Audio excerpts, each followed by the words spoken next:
নজর রাখবো পরবর্তী সংবাদে। অবৈধভাবে জায়গা জমির কাগজ বানিয়ে তা বিক্রি করার অভিযোগ এবার উঠে আসলো মেলাঘর থেকে। মেলাঘরের বিশেষ করে পংবাড়ি বড়ুয়া চৌমনি এলাকা থেকে এই অভিযোগ দুই জমি মাফিয়ার বিরুদ্ধে।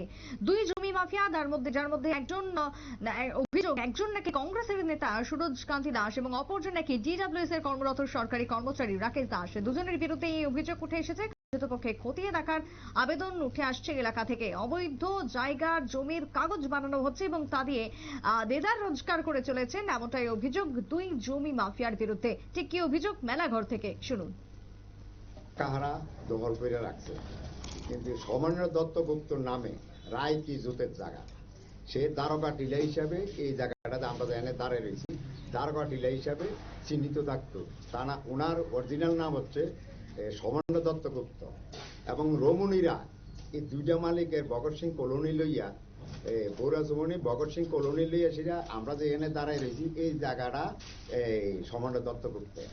পাশের রমণী রায়ের জায়গা ছিল রায়তি জুতের জায়গা। দীর্ঘ যুগের পর যুগ আমরা জানতাম এই জায়গাটি এইভাবে তারা আয়ত্তে আছে।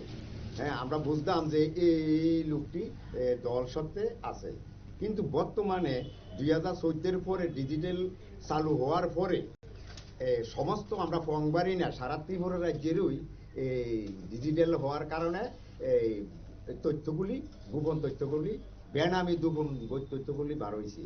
যেমন আমাদের পংবাড়ির রুদিজোলা মৌজার মধ্যে 62টা খাসের ল্যান্ডের জায়গা আছে মানুষজন। আপনারা শুনলেন অভিযোগ এবং অনতিবিলম্বে দপ্তরের প্রয়োজন ঘটনাকে কেন্দ্র করে খতিয়ে রাখা এবং স্থানীয়দের যে অভিযোগ উঠে আসছে তাকে সমাধান করার দাবি উঠে আসছে মেলাঘর থেকে। ছোট্ট বিরতির পর ফিরবো, সঙ্গে থাকুন।